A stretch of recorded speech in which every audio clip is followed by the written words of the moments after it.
All right, so hello everyone watching on all CGTN online platforms, on Facebook, Twitter, Weibo, YouTube. We are in Sapporo right now, the capital of Hokkaido, which is the northernmost prefecture of Japan.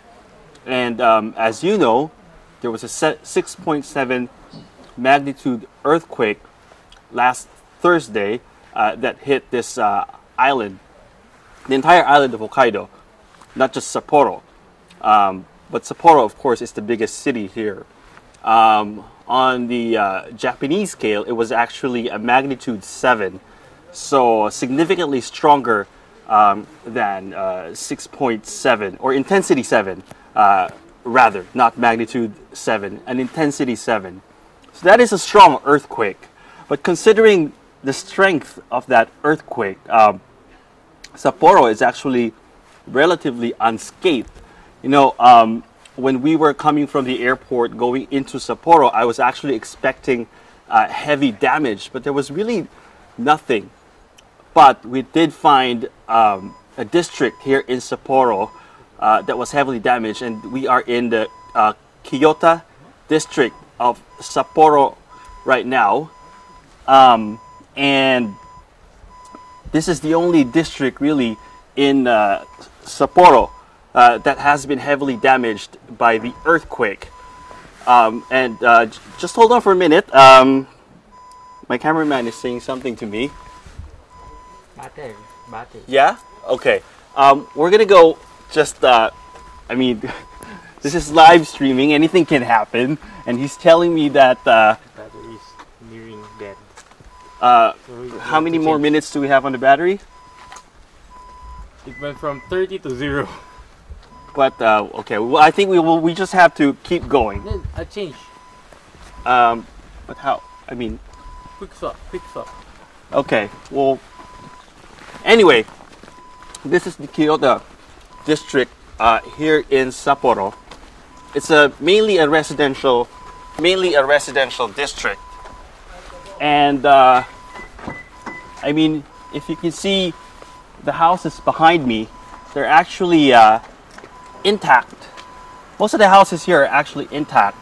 So although this is the only district that was heavily damaged here in Sapporo, even the area here in this district that was heavily damaged is actually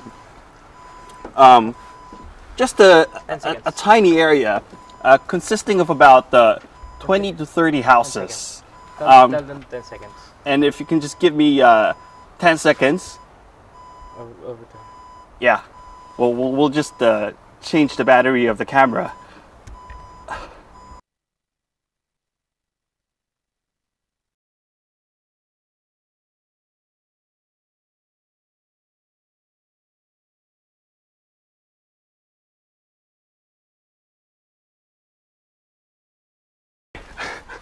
So sorry about that, but again, this is live and anything can happen. So sorry about that technical glitch. But we're gonna go back that way because that's where most of the damage really is. I'm gonna show you something that government workers have been doing here. If you can see up ahead, those people in reflector jackets, reflector vests, and in blue uniform, they're actually government engineers, government specialists. And what they're doing right now is they're checking the structural integrity of the houses here. I mean, come closer. I'll show you what happened here.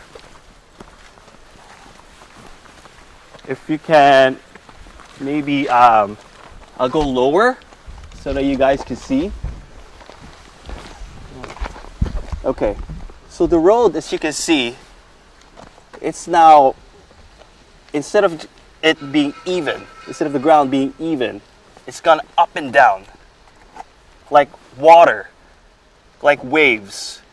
So that's what happened here. The earthquake moved this ground here, and it's even worse over there. We're not allowed to go in there, but we're gonna try. let's try to see if they're gonna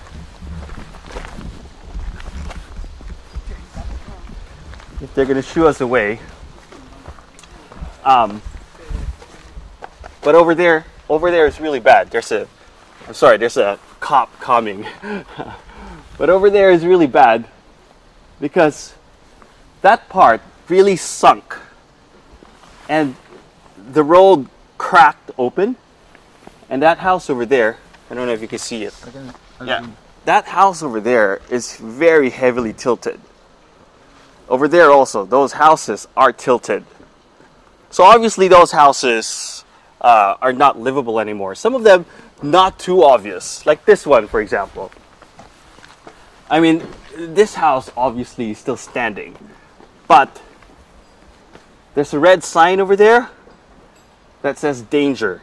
Now this house has been inspected by government engineers, and they've deemed this house, although it looks perfectly fine, they've deemed this house's structural integrity as unsafe, meaning residents are advised not to go back to this house, not to live in this house anymore. Of course, that's their prerogative. No one can force them to leave their house.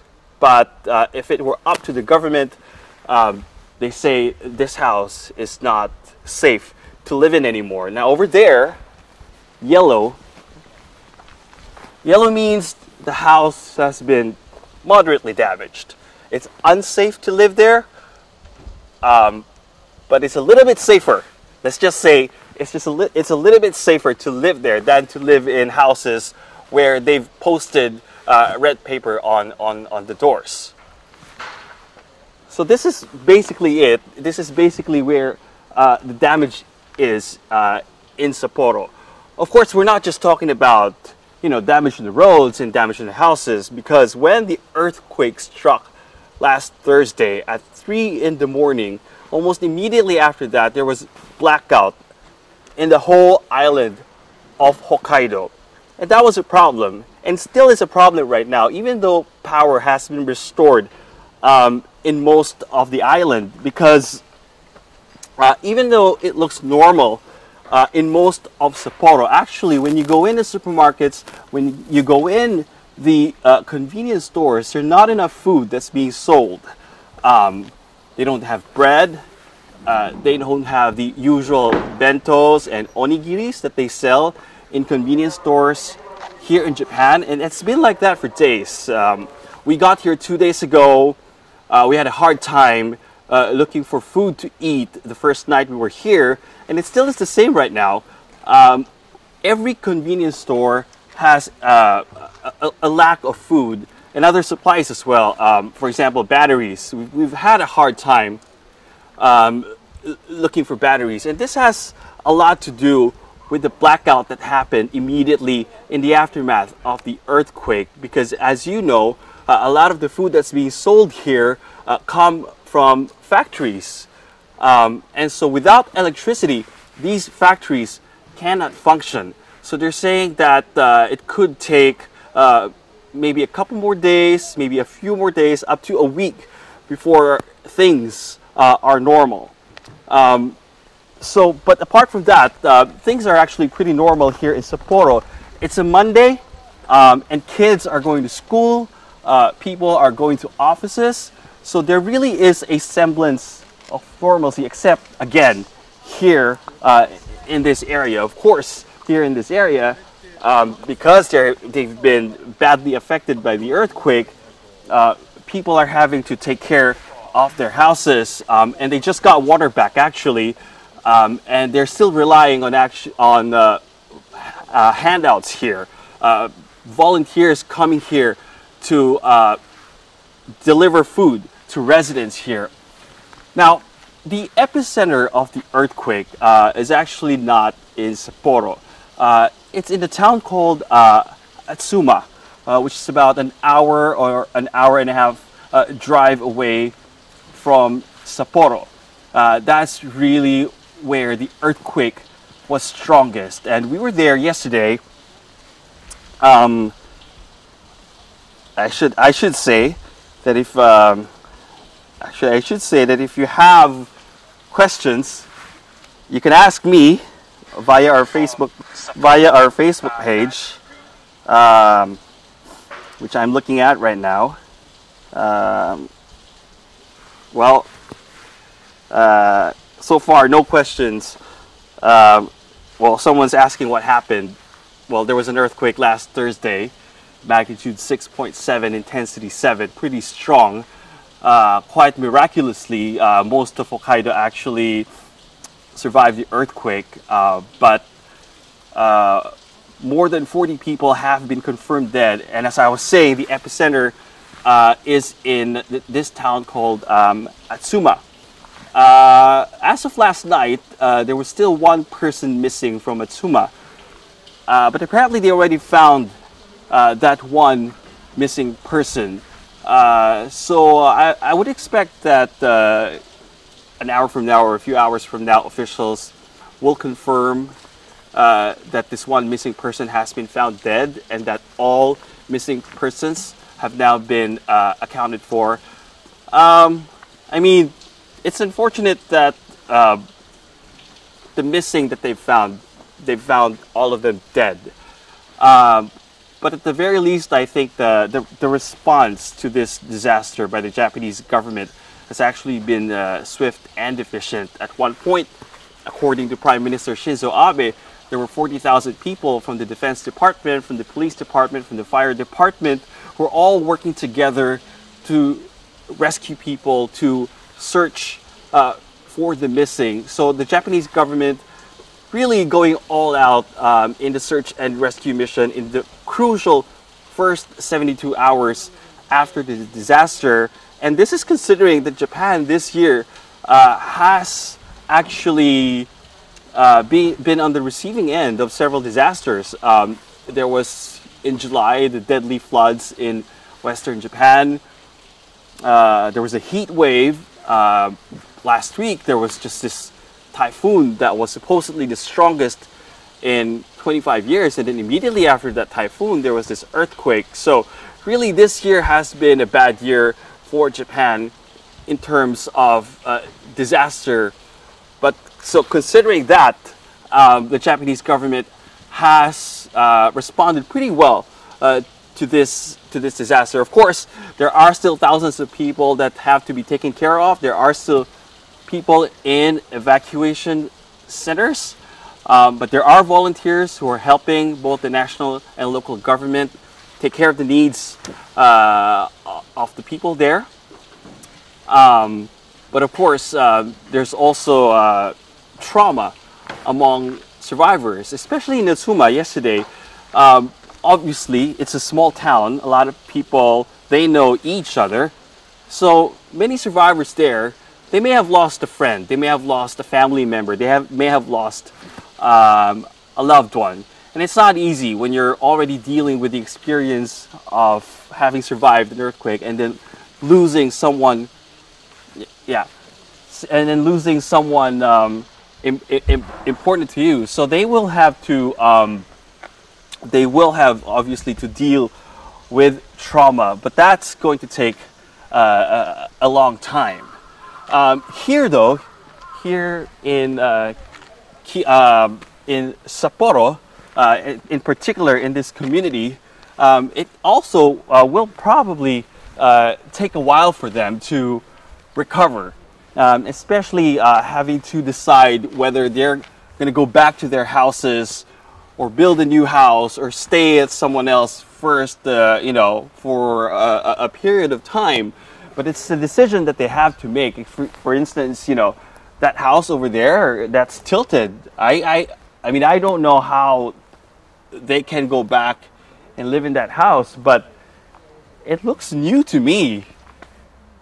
So, I mean, it's going to be hard to make these decisions for these residents here. But the Japanese people are very resilient people. This is, I mentioned this is a bad year for Japan in terms of disaster. But obviously, this is not the first time Japanese people are encountering disasters. There was the Fukushima disaster back in okay. back in 2011. So Japanese people, they are familiar with disasters, and there are questions I'm being told on Facebook. Is there a website for donations? I'm not sure. I'm gonna have to ask. Is there a website for donations? But there are. I mean, there are a lot of. You can go to the local governments, especially Atsuma, also here in Sapporo. They have offices in their town halls and in their city halls. You can call for donations. A lot of volunteers just show up there with donations and food, so you can do that too. But if you're abroad, let me see. I'll get back to you on that. Do they need help? Yes. I mean, the government here is working hard to give victims, survivors, all the assistance that they need. But you know, all the help that they can get, you know, if you can give them help, then they'd appreciate it. Let me see. A tsunami possible? That's not possible anymore because the earthquake happened last Thursday. So, and it's also quite inland. So, fortunately, that's not possible anymore. But there have been aftershocks. There have been hundreds of aftershocks. Small ones mostly. There have been a few ones that we ourselves felt. Like one last night, my camera crew, they felt it. I didn't feel it. I don't know. I didn't feel it, but it was a 4, right? It was a 4, so that's actually pretty huge. So that's one fear also of residents here, that there could be another earthquake, an aftershock that's as strong as the original earthquake. Yeah. So that's also one fear of residents here, that there could be aftershocks that are strong, and that could further damage their houses. Because, I mean, let me see. Let's go here. I mean, look at these cracks. One more big earthquake, and they're going to crack open. And if they crack open, these houses are going to collapse. I mean, we can't go in, but if you can just zoom in a little bit. Over there, cracks on the road, on the fence, and we were just talking to one lady about an hour or 2 hours ago, a couple of hours ago, and she was showing us cracks around her house. I don't know if we can go in, but she's not. I don't want to intrude. You can see the crack here. But yeah, there may be cracks here that we can see. Yeah. So visibly, you know, I mean, these may look pretty harmless right now, but if there was another earthquake soon, and hopefully not, we pray that there's not going to be another earthquake soon, but if there were another earthquake and a big one, I mean, these houses could fall. So that is one fear.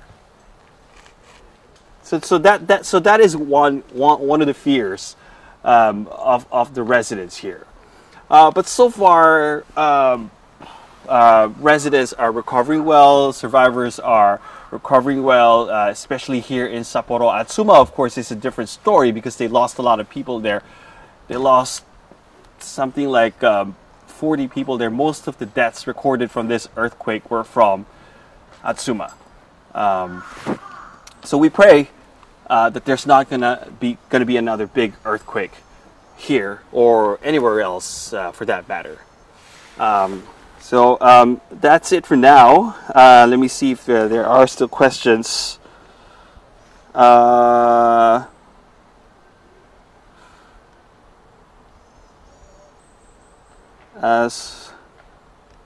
Someone is asking if there are alarms because it happened at 3 a.m. But it's difficult to predict earthquakes.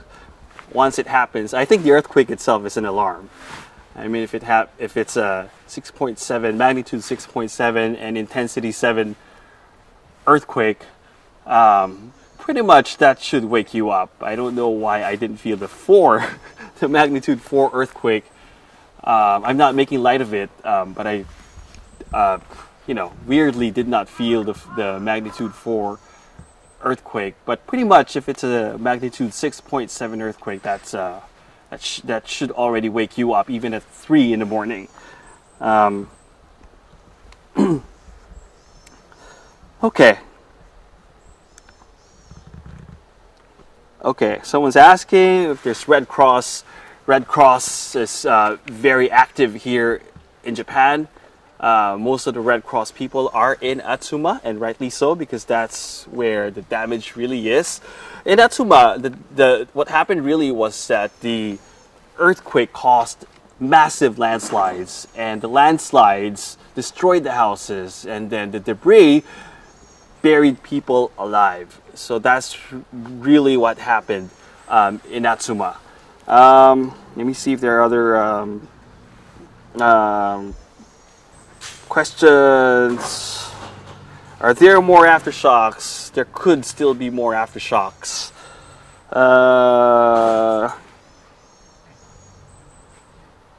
Yeah. So basically, that's it for now.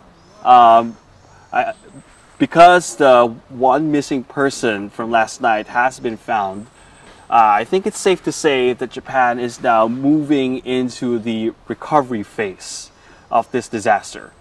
And that's a good thing because it's only been a few days since the earthquake. With electricity back, with water back, everything else should follow.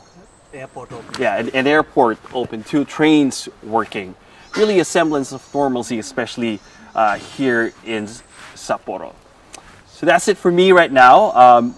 Again, my name is Barnaby Lo, and I'm reporting from Sapporo in Hokkaido prefecture in Japan. Thanks for watching. Do tune in for more updates on all CGTN online platforms as well as on cable TV.